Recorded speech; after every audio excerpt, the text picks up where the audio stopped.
Hi, bro. Welcome to my channel. This is You Too Can Be Great. This is a Basketball Wives Season 10, Episode 3 review. I just put my baby down to sleep, so I figured I'm going to get this review out of the way. So the episode did yesterday. Season 10, we're at Episode 3. And, yeah, last night's episode was lit. I'm not even going to lie. It was lit. There's a lot of things that we have to break down piece by piece. And I did state that I'm going to be reviewing Basketball Wives, regardless of whatever happened with the whole OG situation. I made that very clear when I was doing my reviews. I know that some content creators did boycott the show. Because I'm a content creator, I cannot boycott a show.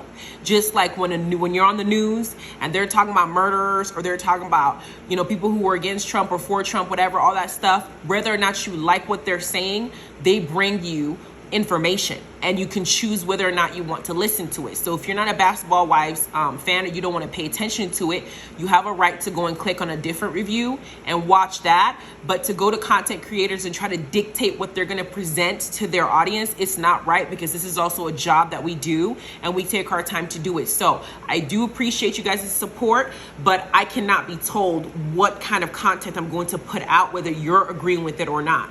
I'm going to put out the information and you're going to decide whether or not you want to listen to it, or you want to go pick somebody else. But I do appreciate all of your support, and I'm so grateful for those of you who are still on my channel and watching me. This is why I do what I do, to give you guys information. Even if you decide to not watch the show, I'll still provide you with the facts. So let's get into it.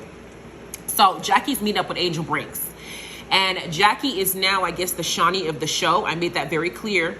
So she's basically playing the role of maybe godmother. So she's going to different people in relationships, and she's trying to come off as, I'm the guru, I'm there to fix things, I'm there to be, let me lower this fan.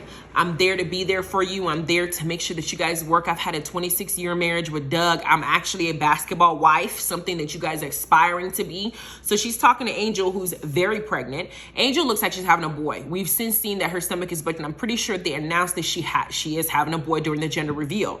But she's sitting there and she's talking to Jackie. And last episode, we know that Angel stated that she wanted to take a break with Rockstar because they're having issues. But then she's telling us that she feels like Rockstar's her soulmate. And in comes Rockstar with this two big bouquets of flowers, and he's hiding behind it, and he's literally coming there to apologize to the woman. We can definitely tell that her and Rockstar have a connection. They do genuinely care for each other. They love each other. Whether that love is going to last for as long as eternity, we don't know. I don't think so. I can't tell, because Rockstar is just a different kind of breed, and Angel seems like she comes from a different background. But the very fact that they're at least making an effort, because there's a child involved, is admirable. But she said, oh, he's like my soulmate. And I'm just like, how do we go from taking a break to soulmate? Did he do something? Did he rub it down? I mean, everybody's your soulmate if they hit in the right spot. You know what I'm saying? So I don't know how we went from I'm taking a break to now he's my soulmate. That seems a little bit far-fetched. It seems a little bit stretched out. So I don't know whether it's a hit or miss when it comes to both of them, right? So we get to British and her mama. By the way, British's mom is very pretty. And she comes in with their daughter, with her and Lorenzo's daughter, Dash. And Dash looks more like British's mom than British or Lorenzo, from what I can see. That's just my opinion, but she's cute. And she comes in, and her mama and her are basically talking about the situation with her, British and Lorenzo.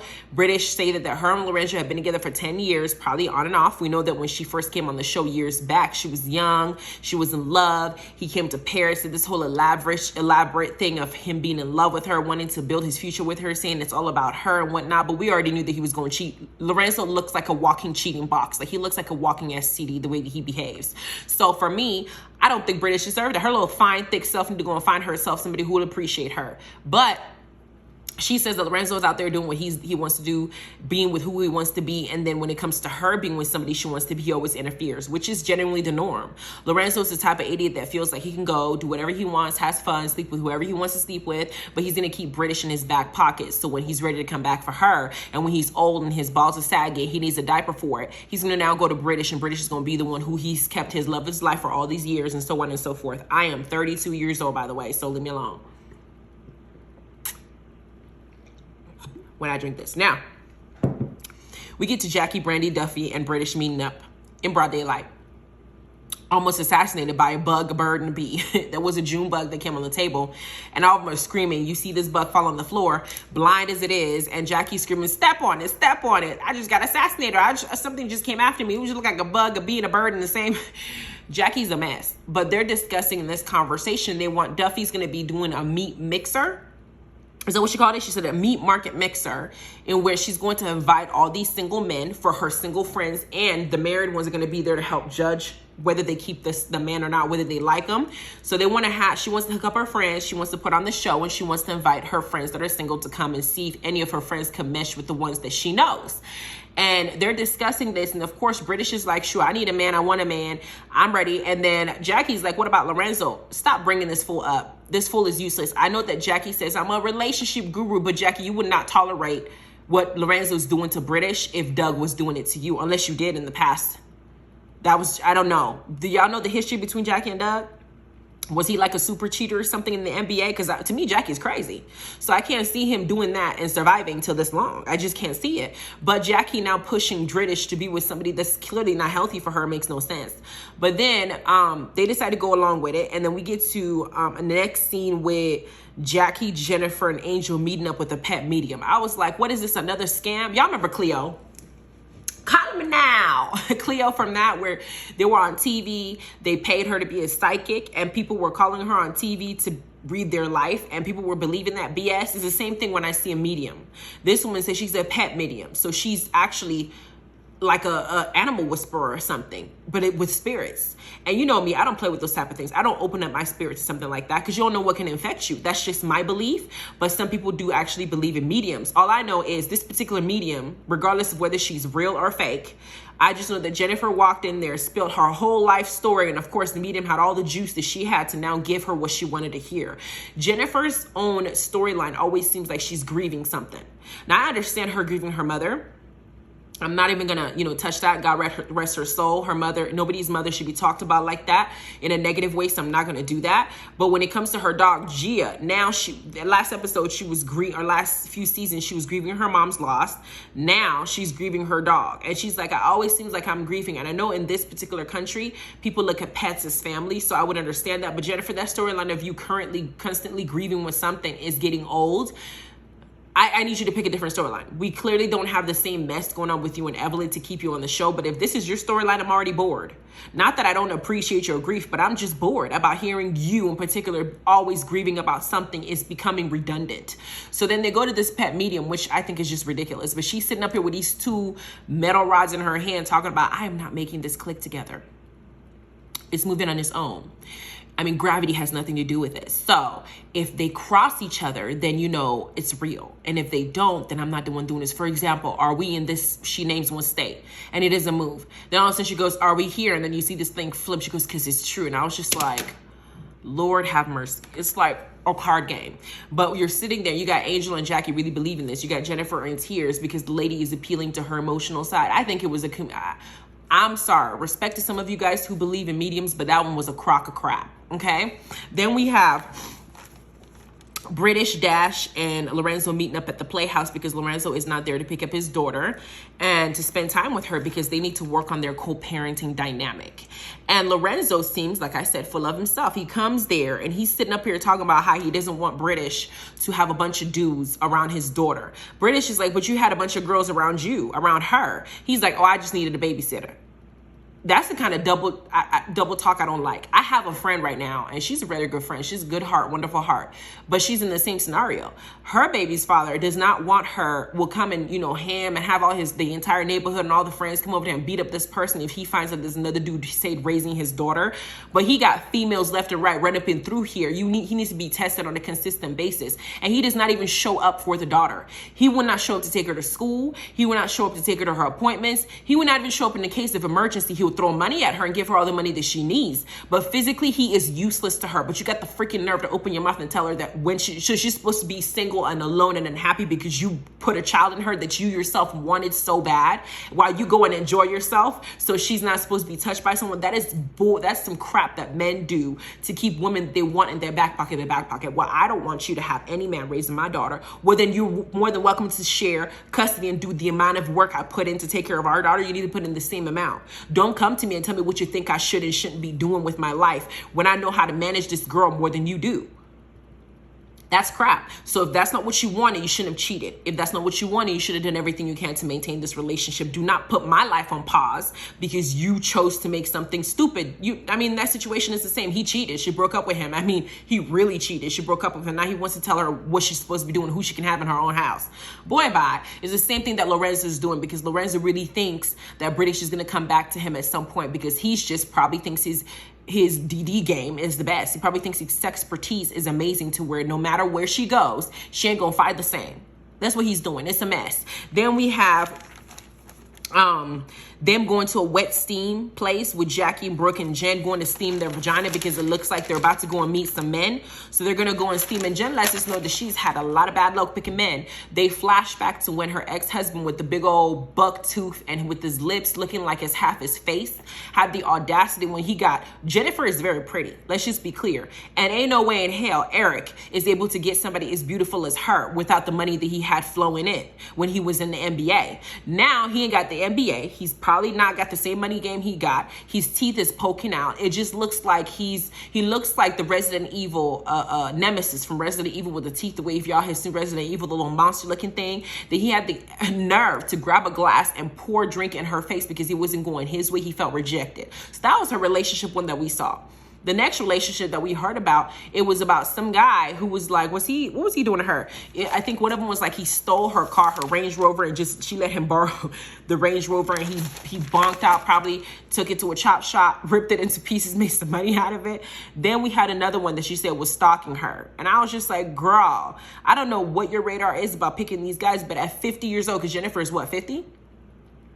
You got to figure something out, because if you keep attracting this type of people, it's to some level your spirit is the one that's attracting them. So what it is about your spirit that's causing you to find these type of men is a problem. It ain't your breath, so it's got to be something else. Then we have Malaysia letting us know about her own business that we finally now hear about. Before, I think she was supposed to be in business of selling sheets or something like that. Something that I was like, it's not going to make any money. But then now she's saying that she does fashion, just like Angel Brink. She has her own fashion thing going, and she has been doing it online. And now she's looking for a storefront. Vanity World 10 fashion locations. So she's out there looking for a place because she needs to continue to make money, because Gennaro ain't paying nothing for child support, and she's not going to beg him, but she's also not going to take him to court either. So she's going to sit there and look for a place for her location. And while she's doing this, Zell has found himself from Love and Hip Hop into Basketball Wives. Zell shows up, and Zell's meeting with Malaysia, probably to plug him in as well. And they're talking, and Zell mentions, that Brandi is not hitting him up, and we get the whole story going. Brandi had an issue with Zell. Zell and her got into a huge argument, and Zell was talking a lot of crap about her family and things that were really personal, hitting below the belt. So Brandi put him on pause. Like, you know what? If you're going to talk to me like this, we're not going to be friends. So we all thought that they were not talking. They were not associating with each other. So come now that Brandi is in town and on this show, she now contacted Zell, come see my house, come see my kitchen, let's hang out, as if she didn't say that she was putting him on pause. It's like there's two sides to Brandi that we're seeing. Now, I did say that Malaysia absolutely knew about Brandi's dad dying. I'm going to stand by that 1,000% because the entire world knew, and I wasn't even her friend, so I knew about it. And Malaysia said they don't have any mutual friends. Yes, they do. Zell is a mutual friend of yours and Brandi, and I bet you he knew that Brandi's father passed away in Malaysia, so Malaysia would have known that her father passed away. But that's not the storyline that we're trying to focus on, because now we're separating from that and learning more about the situation. Zell is now saying that he doesn't want to be used because Brandi hasn't talked to him for a long time. Now all of a sudden she's in town, she's communicating with him. Malaysia now agrees that she don't want to be friends with Brandi because Brandi's moving a little bit fugazi, which is true. It's coming off looking that way. So I said, okay, let me just put this conversation in my mind on pause, because I'm going to try to understand Brandi's motive. Because to me, as much as Brandi could have said that she was hurt episode 1 about Malaysia not contacting her when her father passed, episode 2, I could even give her the same grief, and that's what it is. But at this point, episode 3, it doesn't seem like Malaysia's giving Brandi any attention. So at that point, even if you're hurt and somebody's not trying to talk to you, you're now basically picking on her. So I was wondering why Brandi is pushing and doing too much. But then I was like, okay, well, let me see what happens. But it seems like the story unravels more as we keep going. Then we have meat market lineup coming up. hosted by Duffy. We got British Thick Self there. We got Brandy's with her leg out, married as she is, beautiful, because Brandy does have a beautiful face and beautiful body. We got Brooks fine self out there with her nice new shape. I need to go ahead and do myself. I need to find out what she did for her regimen. Then they all show up, and they're basically waiting for Duffy's meat market to come around. And I'm sitting up there, and British says something about Lorenzo's ex contacting her, telling her how Lorenzo basically did her dirty just like he did British, except they're basically married, except without financial ties. They have a domestic partnership in the state of California, and that he's basically married to somebody else, but they didn't combine their finances. That's what she said. And I'm just like, what? As this is happening, Lorenzo knows this. He's now still trying to hit on British or tell her what she's supposed to do with her life when you didn't got married and still have all these females around your child. Boy, bye. And after Jackie finished hearing the story, this heifer still got the nerve to say, I just think that they belong together. I just think that they have a lot of love for each other. And I just think that they need to find and work things out, because whenever I've seen them, there's just been so much love there. I'm looking at Jackie like, Jackie, you're full of crap. Because as old as you are, as much as you talk about Doug, the lies you done told us about what you do and what you don't do in the bedroom, because there's some things you don't even remember saying. There is no way on this green earth, God's green earth, that you're going to tolerate Doug being domestic partnership with somebody else and coming up to you trying to be with you. You ain't going to tolerate that. So why are you trying to push British into this nice dysfunctional situation? Knock it off. Then we have Jennifer making a comment saying, if the man doesn't have a Rolls Royce or Rolex, she's not going to be with him. I said, well, Jennifer, that's why you're 50 and single, because all you care about is material things. Why do you even need the man? Just have him give you a Rolex. You can walk down the aisle with it and say your vows. And this part, and the most important thing is they don't have a nose, so they can't smell your breath. Then we have Angel Brinks and Rockstar showing up together, settling with a baby, and Duffy now saying that she wasn't sure about Angel Brinks rekindling her relationship with Rockstar, but now that she sees them together, she's now more convinced because she can see the love between them. Then we got Nia's Nothing showing up. She says, I don't know if I'm finding Mr. Right or Mr. Right now. Girl, you a hoe, hush. Then we have the men start coming out. And before they come out, Duffy gave them a wild card or some paper or card to give if you want the guy to stay the next round. Hand them the card and so on and so forth. The first guy that came in looked like a whole pimp. He came in walking in as short as he is, with his braids longer than his actual height, with his keep licking his lips, with his thin face. And I was just looking at him like, and then they asked him, what do you do for a living? He said, well, my job today is to be loving on y'all. I said, this is a whole pimp. Rockstar said, this is a whole pimp. And I don't know what everybody was, I did not see anything in that first one. He just looked like a whole, he was doing too much. I don't know if you were trying to be cute, that licking your lips thing with your, no, go, disappear. You're hurting my eyes. Then we get to the next person that come in is the gold tooth. No. Jennifer said that this one didn't even look like he had health insurance, let alone the Rolex that she wanted. But the next one they had was dreadlock guy. I think he had a full beard. He was pretty good looking, very soft spoken. You know, he talked about the things that he had. But Brooke was like, we can't hear you, sir. Are you trying to be smooth talking? I don't know what he was trying to do, but he was very soft with his voice and it was very hard to hear. So past that one. Then we got the one with the gold tooth that glows in the dark come walking in. And he said that he has 2 kids.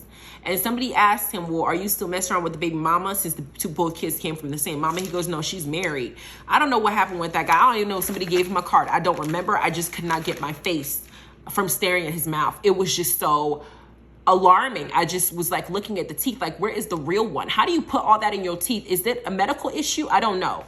Then we had the one with the red hair coming out talking about how he likes girls with pretty feet. I said, oh, this one has a feet fetish then. Then we have the only one out of that little group that came in was Jelani. Jelani came in with his bald self looking all grown and cute. Walks in and he's very suave. He looks very mature. He looks like he has a good head on his shoulders. They asked him if he had any kids. He said no. Jennifer's eyes is sparkling. She looks like she just saw her next mark. Then they asked him, hey, how come you don't have any children? He said, I've just been very careful. I said, great answer. Then they asked him what he does for a living. He said, I own several internet businesses. I do well for myself. I know where the money resides, basically. Then Jennifer asks him, is your watch real? This is why Jennifer will forever be single. The man is naming a lot of great attributes. He's handsome. He's well-spoken. He has a good job. He doesn't have any children. All you care about is his Rolex on his arm and if it's real or not. You will end up being single because you only look for very materialistic things. You don't care about what's inside. You only care about what's out on the surface. And that's why you're 50. Jennifer, as beautiful as she is and doesn't have a man by this age that's secure, it says a lot about her as a person. I am so sorry. Same thing with Evelyn. Evelyn is very beautiful and she has not been able to maintain a healthy relationship because she has a low self-esteem and she basically spreads her legs for everybody according to what we have seen in the past and the image of how she put out is. If she wants to fuck, she wants to. That's basically the sense of what she gives. But at this age, if you're beautiful as you are and you have not secured a healthy relationship, to a certain extent, you have things within yourself you need to work on. And Jennifer has not admitted her faults. Every single person that she's been with has been a problem with them, not a problem with her. You see this man who seems to be well put together, and Brooke is like that. Brooke, who's married, it's like, no, this one came from me. Instead of you asking the right questions, all you care about if his watch is real. Jennifer ain't gonna work. Jelani's not gonna want to be with her. Even if he is a decent man, he won't want to be with her because all she wants is his money and his Rolex and his Rolls Royce. Then we have the last one shows up, and it's Lorenzo Gordon. Ciao. Jackie does not know how to leave things well enough alone. She makes her storyline by interfering with other people's personal life so we don't get into her and Takari's situation, right? So Lorenzo comes walking in looking a whole mess, looking like he really thinks he's all that. Comes in and he's sitting down and they're talking to him, and Jennifer asks him, first of all, are you still in love with British? And he says the token line that any man that's full of crap says to a woman when he wants to keep him dangling on. I don't love her, but I got love for her. That's crap. Any girl who listens to that bull when a man says, oh, I got love for her. Well, I got love for you too. Get out of my life. We don't need to speak. We don't need to talk. We don't need to do anything. Get your love that you have for me and go on somewhere else. It's a simple question. If you're not in love with me, don't waste my time telling me what I got love for her. That is a whole load of backwards crap. I don't go for that bull. I'm sorry, I don't. And clearly British ain't going for it because British basically let him know that she's not feeling this nonsense. And Lorenzo's going to open his mouth and say something like, I raised you. Okay, so the mother at home that's taking care of her grandchild is irrelevant. You the one who raised her. You met her at 21 years old. He said, I met her at a Boys and Girls Club. Like he was trying to down her in some way, almost like Stevie downs Jocelyn. When a man looks at you when you're not with him and you don't want him, and tries to diminish your worth by saying, well, I found you at a strip club. I picked you up off the street. I found you at a Boys and Girls Club. When I found you were doing this. That means that they're insecure because they really thought that you would stay with them for whatever it is that they had to provide and you would never leave them. The very fact that British left Lorenzo is probably the reason why he's still coming after her, because he feels some type of way as a man. If British is dumb and she goes back to him, he will never learn a lesson. She needs to stay away from him and let him know that just like everybody else, you can lose somebody that's worth something. Because that's what he thinks. Lorenzo's full of himself. So British did what I did. She went off on him and said, yo, I was 21 years old when I met you. I'm 31 years old. It's been 10 years. I don't have the time. I'm not the same person that you met back then. And if you still think I am, that's a problem, because when I was with you, you were good. And when I left you, you were not. So obviously it wasn't you who raised me when you can't even raise your own daughter. So how you gonna raise me? I raised you, and since I haven't been in your life, look at how you're doing. You're doing horrible. You look a mess. You're embarrassing yourself. You're running your mouth, talking in the circles, saying the wrong things. And you come up in this group, I will read you for filth and make you go back to church. Go away. So Duffy's my spirit child. If it was me, I would do the same thing too. What are you doing? What are you saying? At this point, what worth are you to me? And you have the nerve to tell me what I can and cannot date when it's boy bye. Then we have Malaysia and Zell walking in, and instantly Brandi cringes. Brandi says Malaysia's presence irritates her, but somebody's spirit can only irritate you if your spirit is already corrupted. You know what I'm saying? I can be in an environment around somebody whose spirit doesn't josh with my own, and I would be able to ignore you because mine will repel you because yours is just evil. You will not even come close to touching me. But the fact that Brandi is bothered by Malaysia, there's a few points I want to make about this situation, because right now Malaysia seems like she's in the outs with the group. Malaysia doesn't have Shawnee. She doesn't have Tammy. She doesn't have Evelyn. She doesn't have any of the normal, or Kristen, any of the normal backing that she would normally have that will make her significant on the show. She's basically in the same position as Brandi was when Brandi was being booted off after the whole "thank you for your services" comment was made toward her. So it seems to me, I could be wrong, but Brandi is trying to make Malaysia feel the same alienation that she felt when she was booted off the show 4 years ago. Because what we learn now, Zell comes walking in, Zell sits down on the chair, and Jennifer is instantly not feeling Zell. She's looking at him sideways. She's picking up her phone. She don't want to talk to him. He's dust to her. Then they ask Zell, what's the issue with him and Jennifer? And he said, she's mad because I said her breath stank. And they flash back to when he actually said her breath stank. Then Zell says, I want to apologize for what I said. And maybe you went and got your teeth done. You went and got that little, whatever it is that was infected in there that was making your breath smell hot. You may have got fixed. And Jennifer's like, we're good, because it's embarrassing to continue to talk about her hot breath in front of everybody. It's really embarrassing for somebody to say that you stink constantly in front of people. At the end of the day, it's kind of mean. It's almost like bullying. Okay, y'all act like you had never had stank breaths before. Y'all act like you had never had your ass cheeks smelling like hot ass. You act like you've never had any part of you funking, any funguses, any yeast infections, any boil somewhere that is not supposed to, any hair flailing. You act like you've never had any of that in your entire life, and it's really wrong to go and start saying that in the middle of a crowd. I just talk about Jennifer because Jennifer to me needs a lot of growing up to do, and it's just funny. But she's not in front of me. I'm not about to do that in front of a group because I'm not trying to humiliate her. You know what I'm saying? We don't know each other. I'm just commenting. But Zell does know Jen, and it seems like he was making fun of her at the time because he was on Malaysia's side. It's like, if we don't like you, the whole team don't like you, so we're all gonna dog you out. And so Jennifer is not feeling it for Zell. So she's like, we're good. I don't want to hear what you have to say.